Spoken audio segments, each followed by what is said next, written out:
সুন্দরবন রক্ষায় ম্যানগ্রোভ রোপণ 5 মাস ধরে ম্যানগ্রোভ রোপণ কর্মসূচি বন দপ্তরের উদ্যোগে ফেব্রুয়ারি পর্যন্ত এই কর্মসূচি। আরো জানাবে অর্পণ রয়েছে আমার সঙ্গে। অর্পণ, একদমই দেখো, প্রাকৃতিক দুর্যোগ থেকে বাঁচাতে সুন্দরবন সহ শহরতলি বিভিন্ন এলাকায় একমাত্র সুন্দরবনের এই ম্যানগ্রোভ তাকে বাঁচাতে পারে আমাদের এই দক্ষিণ 24 পরগনা সহ কলকাতা পর্যন্ত। তাই 265 হেক্টর জুড়ে বন দপ্তরের যে এলাকা রয়েছে সেখানে ম্যানগ্রোভ রোপণের কাজ শুরু হয়েছে।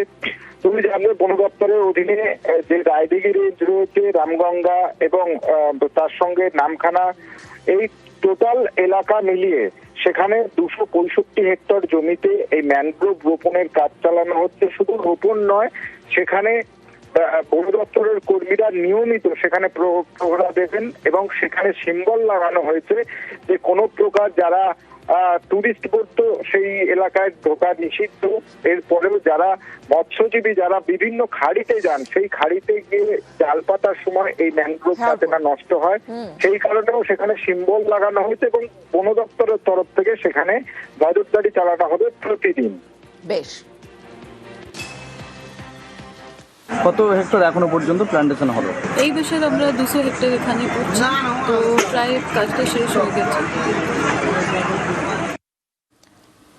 বেঙ্গল সাফারিতে আসছে নতুন অতিথি। 2026-এ শিলিগুড়ি পার্কে সিংহ পশুরাজের জন্য তৈরি হচ্ছে এনক্লোজার। পার্থ রয়েছে আমার সঙ্গে। পার্থ, যারা পর্যটকরা যাবেন তাদের জন্য কি আরো চমক থাকছে নাকি শুধুই সিংহ? একেবারে এখন নতুন বছরের নতুন আঙ্গিকে আসছে বেঙ্গল সাফারি পার্ক। দেশ বিদেশি পর্যটকদের অন্যতম সেরা ডেস্টিনেশন এই বেঙ্গল সাফারি পার্ক, যেখানে সিংহ রয়েছে। আপাতত কিন্তু সেই সিংহকে সাফারির জন্য আনা হয়নি। 2026-এর শুরুতেই কিন্তু সিংহকে সাফারির জন্য নিয়ে আসা হবে এবং তার এনক্লোজার তৈরির কাজ প্রায় শেষের মুখে। শুধু সিংহই নয়, পাশাপাশি আসছে জলহস্তী।